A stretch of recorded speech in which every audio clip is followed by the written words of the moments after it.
Okay, yeah.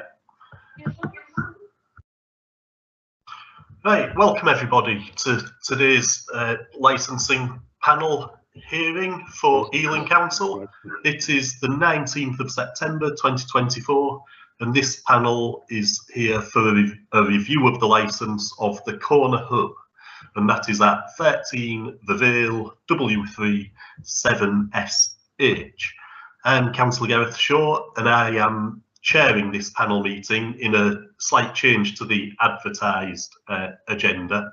I am chairing instead of Councillor Kelly, who is alongside me on the panel, as is Councillor Gallant, and we form the licensing panel. We also have Alison Luff, who is our legal advisor, Zaina Ahmed, who is our Democratic Services Officer and clerking the panel today. Thank you, Zaina. And we have Isabel Robb, who is observing the panel, who is a new Democratic Services Officer. Right, so I think everybody here is aware of the procedure, but we will start with the application for the review from Mr. Dear, and then the panel will have a chance to ask questions, and then Mr. Panchal will have a chance to ask questions. We will then go to Mr. Panchal and hear from him, and again the panel will ask questions of Mr. Panchal. Then Mr. Dear will have a chance to ask questions of Mr. Panchal, and then we will go to the summing up from Mr. Dear and Mr. Panchal, and then the licensing panel will retire to make its decision. We'll then have a short interlude and come back for the second part, which will be the announcement of the decision, and following that the decision will be given in writing to everybody within 5 working days. So hopefully that's clear enough for everybody. So I will very briefly reintroduce this review, so which is, as I said previously, for the Corner Hub at 13 The Vale W3 7SH, following an application from Mr. Dear, Licensing Officer, on behalf of Ealing Council. So Mr. Dear, over to you. Thank you, Chair. Yes, this is indeed a a review.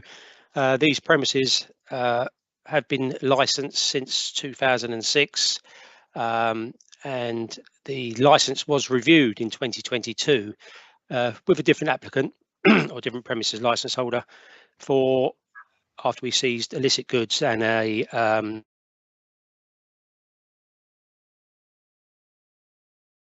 Oh, you seem to have frozen, Mr. Dear. Has he frozen for everybody else, or is it just me? Yeah, he's frozen, and everyone else is. I can see blinking and speaking. Okay, yeah, so he needs to come up, probably have to come out and go back in again. Yeah. Okay. Can you hear me now? Yes, we can hear you. Yes, we can hear you. If it's okay, with your permission, I'll turn the camera off. I've got a problem with my Wi-Fi. Yes, yeah, that's fine. That's fine, Mummy. So this premises has been licensed since 2006 with different premises license holder, and it was reviewed and suspended for 3 months back in 2022. On the 25th of the 1st, 2023, Mr. and Mrs. Farani, my apologies, transferred the license to themselves, and I paid a first visit there on the 20th. Sorry, it was transferred on the 13th of the 12th, 2022. Sorry, I paid my first visit on the 25th of the 1st, 2023, where we found in a car owned by the couple 800 cigarettes, 30 pouches of Rolling Hand tobacco of Golden Virginia brand, and 25 pouches of Amber Leaf brand, and 3 non-compliant vapes. These were signed over for destruction, and a first and final warning given on the receipt, and it was made very plain that this was a first and final warning. We returned on the 7th of May 2024 at 6:20. There was a young lad behind the counter who said that his shift had finished, and a gentleman then entered the premises who's in fact Mr. Ferrani. The young shirt worker asked if he could leave, which we said he could, and he went into the rear store to get a bag that he said was there. Obviously, after a minute when he didn't come out, knowing that the premises storeroom is small, I went in the storeroom and he was down there trying to discreet his rucksack underneath the bottom shelf.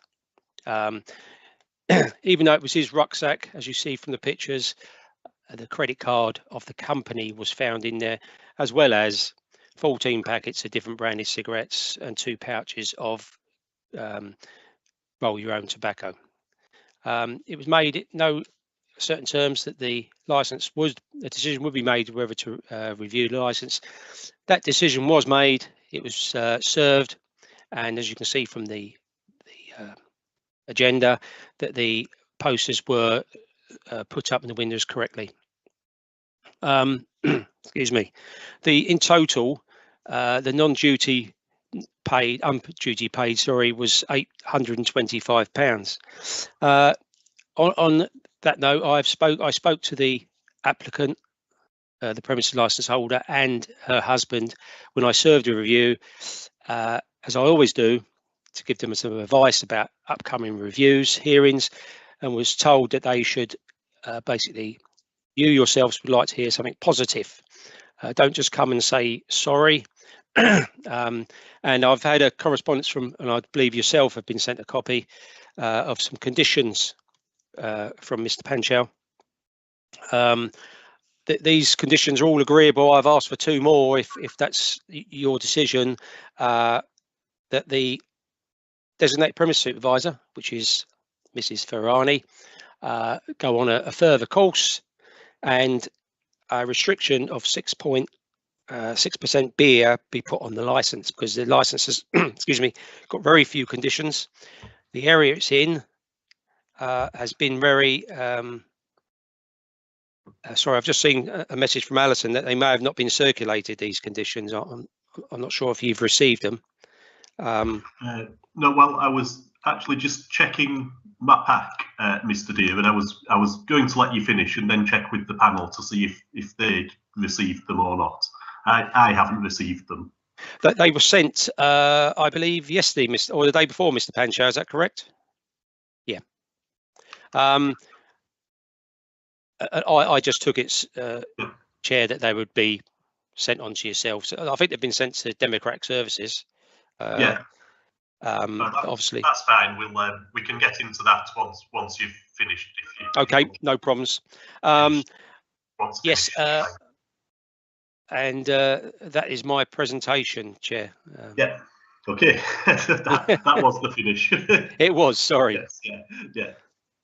Okay. Well, Zaina is just going to check. I will just check with Councillor Gallant and Councillor Kelly. Have you seen a copy of these conditions? No. No, Chair, I don't think so. No, I have not. No. Just sent them over now. I've just found them in the inbox. Right. Okay. Thank you, Zaina. Could I have quickly ask Mr. Deere something? Thank you very much, Chair. Thanks. Mr. Deere, are you saying that if those are you no longer seeking a revocation of the license if those conditions are met, or that we're about to read? Sir, if those conditions are agreeable, I did check on the license to see who the. Oh, sorry, sir. And also, what I've asked for is a 1 month suspension to allow that extra training to be completed. Sorry, my apologies. Because no disrespect to Mrs. Ferrani, if it was her husband who's the DPS, I wouldn't have entertained it. I'll be quite honest there. I think Mrs. Ferrani is very new to the business. She was very upset when I served a review, which is not a thing I normally see from a lot of licensees. But she appreciated the mess they've got themselves in for a very quick buck, as they say. So I would say yes, sir. If it was suspended for 1 month to allow further training to be completed, those conditions and the 2 additional ones that I've asked for be accepted by the premises licence holder, I would change my recommendation, sir. Okay, but in that case, I mean, if Mrs. Thorani, if it was Mr. Thorani who was showing the same remorse and offering the same conditions, what would your response be? After speaking to Mr. Thorani at the premises, when we first, or on the second visit when he was there, yeah, it'd be a different case, sir. But Mrs. Thorani, right. yeah, it would. She is the DPS, day-to-day running the business. Okay. Yeah. Okay. Okay. Thank you. Can I ask you? Sorry, do you mind asking one more thing? On your statement there, you talked about the worker who was there, and you did talk about illegal worker. Did you see any documentation for that worker, or did you see any ID or anything like that, or did he just go? Did you just go by what he said about himself? I just went on by what he said, sir. Okay. Yeah, he said he was he wasn't working there. He was just covering for the boss that was sick. Okay, fine. And so immigration, obviously, we haven't seen anything from them, so we're not looking at anything like that. Yeah? No, sir. All right, thanks. Cheers. That's great. That's good. Yeah. That's fine. Thanks, Chair. Thanks very much. Yeah. That's great for me. Yeah, no problem. Councillor Kelly, do you have any questions? I do, but sort of typically, and if Mr. Panchal has got any questions, and then I'd perhaps like to go after that, if that's okay. It's not me being pedantic. It sort of helps with it, you know, what he says may negate what I need to ask. Yep. Okay, that's fine. No problem. Yeah, Mr. Panchal, then, do you have any questions for Mr. Deer? At this moment, sir, no, we don't have any questions. I had discussions with Mr. Deer, as Mr. Deer has said, and we drew out the conditions that we should be going forward with. We had a positive discussion with Mr. Deer, and the license holder are willing to go ahead with whatever is discussed. So it looks a very positive attitude from Mr. Deer and the license holder. So we're quite happy with that. Yep. Okay, that's great. Back to you, Councillor Kelly, then.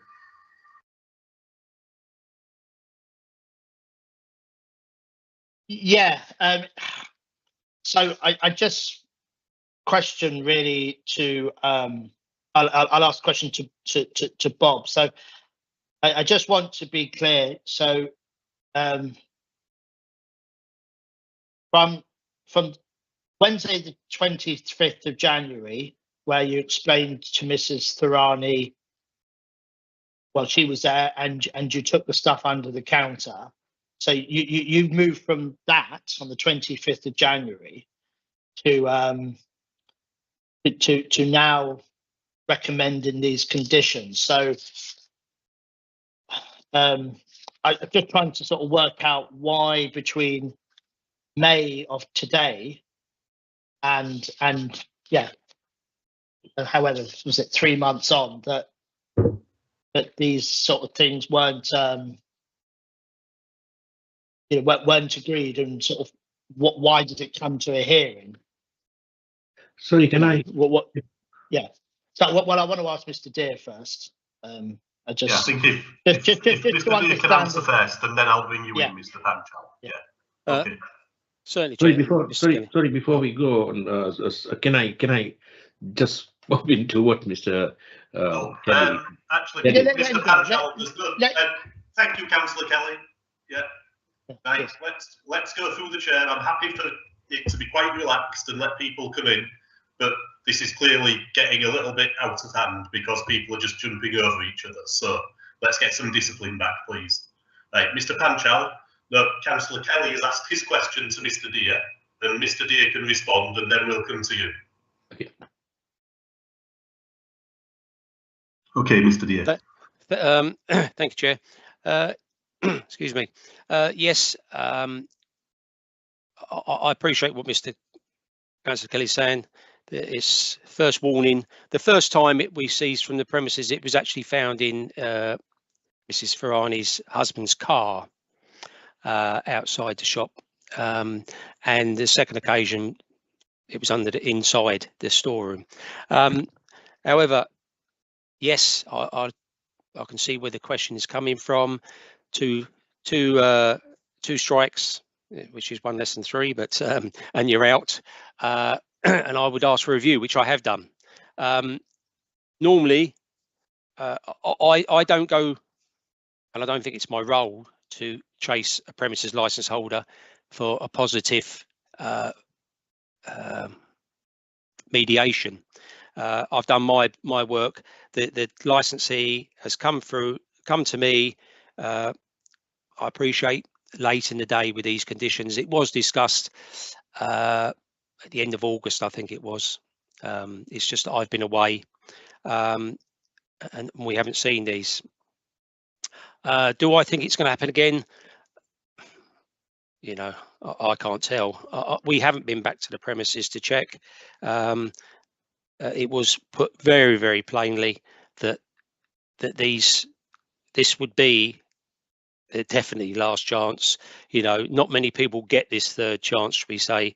You know, and with a suspension, and with reviews, if I went immediately for a suspension, and then all of a sudden I was asked that same question, I couldn't decide. I couldn't then say, well, I think you should revoke it then. But I can come down, but I can't go up in my decision making. So, as I mentioned earlier, if the licensee comes with something positive, I will consider that. Not many people do, and that's why it's a little bit of a strange case, and it's probably the only second one that I've dealt with in the 8 years that I've been here. Great, thank you, Mr. Dear. Now, Mr. Panchal, and then I will come to Councillor Gallant, who is waiting patiently. Thank you, Councillor Gallant.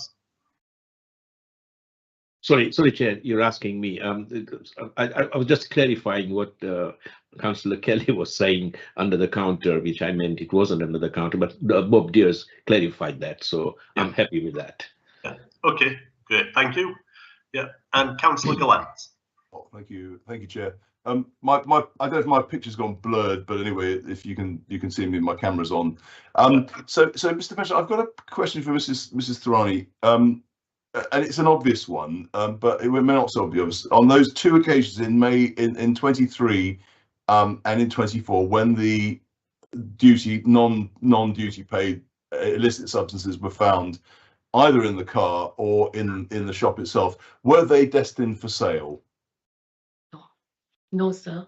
Okay, so they weren't destined for sale. What were they doing there? Why were they there? So the first time it was there in my car, it was my husband, because he and his friends, they smoke. We recently came from Dubai, so some products were there from Dubai, some his friends brought it. So they were all sitting in my car. In fact, I had to go at him also, because I didn't even know that it was in my car, because they go out in that car and they drive and they have a little bit fun and they go to their friend's place. So that was sitting in the car. No intention at all, sir, to sell it. Okay, and what about the second time when it was found? Time that boy came, because he was our family friend. He wasn't there working. He had never come to work and he will never come again to work, sir.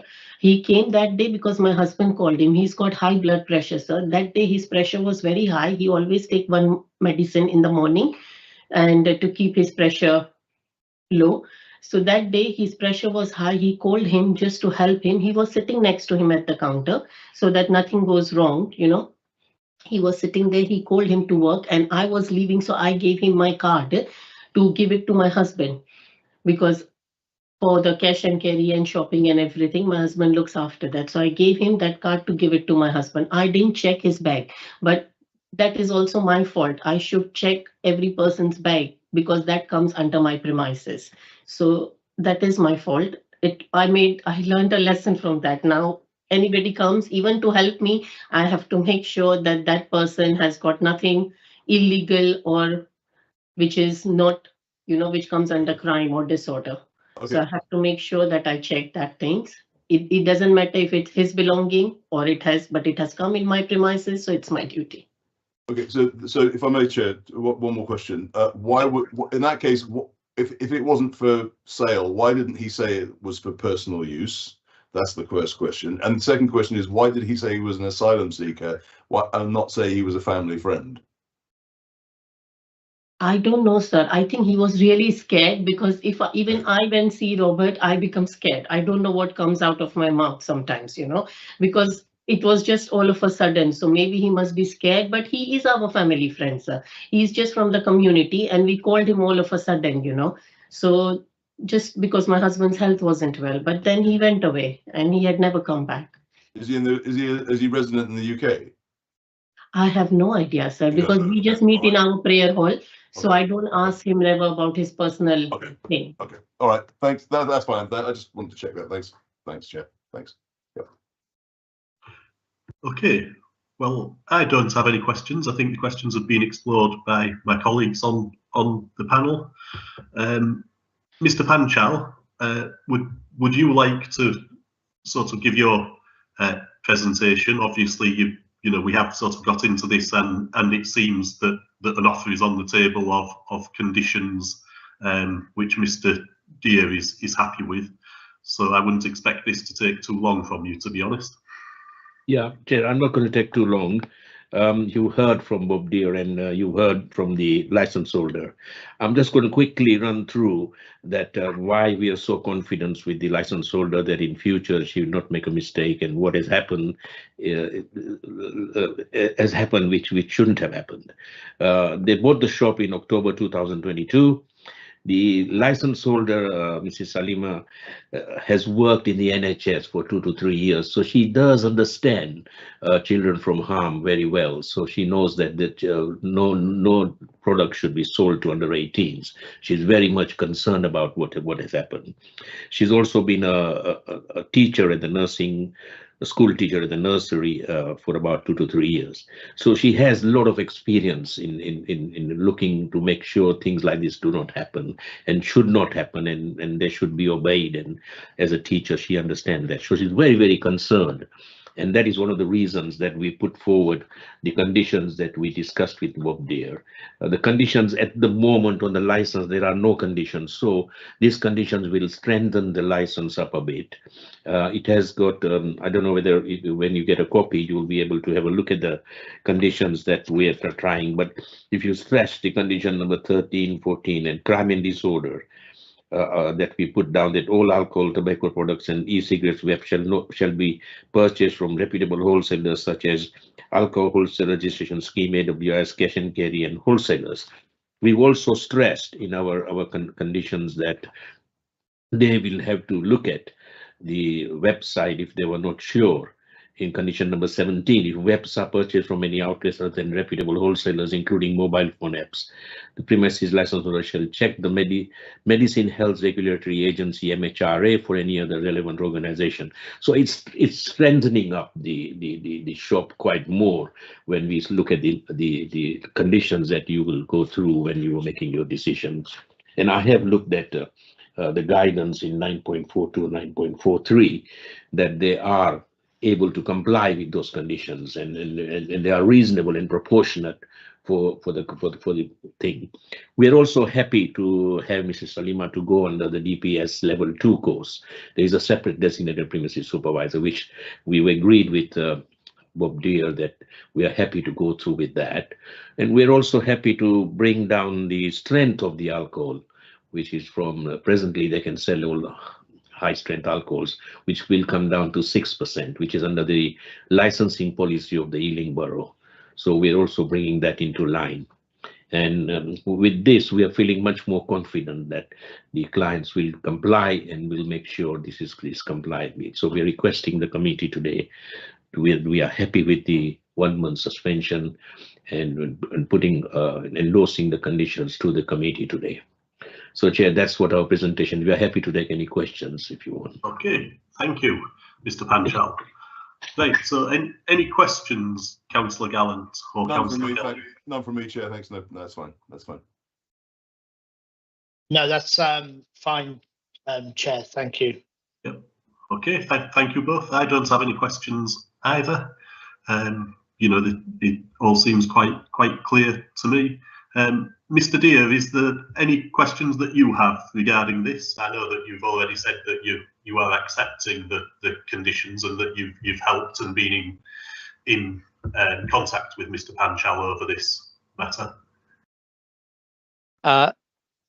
Only one. Well, let's make a point, sir, that obviously I can't remember who actually brought up the point. I think it might have been yourself. If we come again and we find anything, obviously it will be the end. And why was none of this mentioned before about the guy was an asylum seeker? You know, it's a strange thing to say that and I've got no leave to work. But yeah, that's all I'd like to make that point, sir. Yeah. Okay. Thank you, Mr. Dear. Yes. So I am sure that in the future this premises will be on your list to be revisited sometime, probably relatively soon. Okay. I see Alison Luff has just come in. Did you wish to make a point? I just wanted to say I couldn't see a condition about the alcohol strength in the proposed conditions. So I'm assuming that it's okay. It will be okay to add that. I might have just missed it, but certainly, and I think you've agreed 6%. Is that correct? That's correct, Alison. Alison, the condition wasn't put up for the alcohol. It was proposed as a second condition by Bob Dear, and we are agreeing. Okay, so we will include that as an additional. We would include condition. that. Yeah, that's Thank correct. You. That's correct. Yeah. Okay. Great. So we can have that added onto the conditions then as well. Okay. Now there's summaries. So if you would just like to briefly summarise. Mr. Dear first.